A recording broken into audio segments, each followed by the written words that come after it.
او دا قیامت په ورځ به ظالم راولګي په دواړو لاسونو باندې به چک ولګي ګوته نه دوه نه درې نه څلور نه په دواړو لاسونو او دا ډېر لوی تکلیف دی او ځکه الله د مجرم خبره کوي د قیامت په ورځ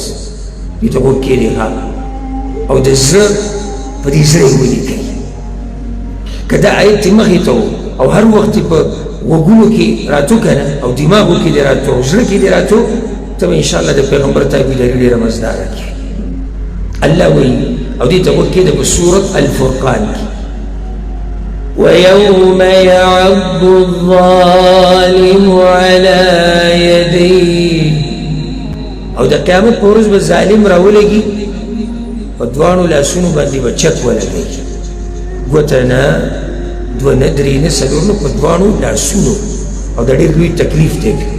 ويوم يعض الظالم على يديه ښه د دې ارمان دی د دې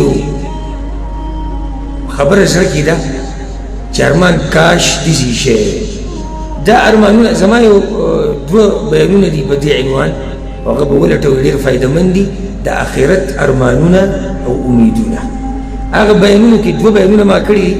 او په هغې کې ما د آخرت چې څومره ارمانونه دي د مجرمانو په قرآن او په حدیث کې چې راغلي دي هغه ما راجمع کړي دي هغه به واورئ چې تاسو صرف د هغه مجرمانو هغه ارمانونه واورئ چې دنیا کې داسې څه وکړي چې بیا دغه چغې نه وهئ دا ظالم دا چې په دوه لاسونو باندې چک لګولی دی دی څه وایي وایي وایي الله وایي يقول يا ليتني اتخذت مع الرسول سبيلا يا ليتني اتخذت مع الرسول سبيلا يا ويلتى ليتني لم أتخذ فلانا خليلا دې څه وایي وی ارمان چې ما د پیغمبر لار خپله کړې وي خیال هم دې ارمان ته اوس نو په عملو کې چې بیا دا چغې نه وایي یا لیتني اتخذت مع الرسول سبیلا دی نه دي ویلي چې ارمان چې ما د خپل مولوي صاحب هغه لار مضبوطه رانیولی وی که هغه په غلطه هم وی خو چې زه پسې روان وی ارمان ما د پلار نیکه پښتو هغه پښتو چې هغې کې به هغوی په غلطه چې ارمان ما هغه رانیولی ارمان د ملګرو د بېدینو ملګرو سره ناست و دا قیسې نشتې یا لیتني اتخذت مع الرسول سبیلا ښه په بل ځای کې الله څه وایي دې ته ورکړي سورة الاحزاب کې الله د کافرانو عذاب ذکر کوي چې د دوی عذاب به دومره سخت وي چې دوی به په دې جهنم کې داسې لکه چرګ چې په سیخ کې لکه سیخ چې په چرګ کې وټومبي او بیا دا سیخ چورلی را چورلی په اور باندې چې سور کېږي دغه شان به الله دوی په جهنم کې سره کوي والعیاذ بالله نو الله څه وایي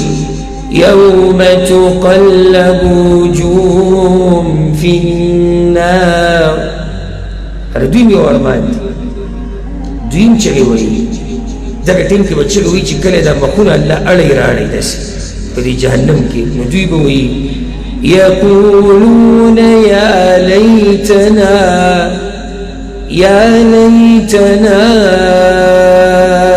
أطعنا الله وأطعنا الرسولا دې ته غوږ کېږدئ دوه خبرې ذکر کړي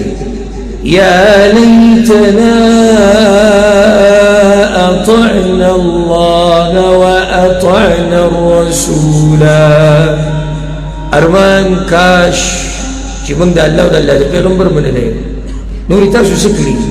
تاسو د چا منلی وه هغه هم ذکر کوي چې موږ د چا منلی وه یا لیتنا اطعنا الله واطعنا الرسول خلو دې څه چل کړی دی وقالوا ربنا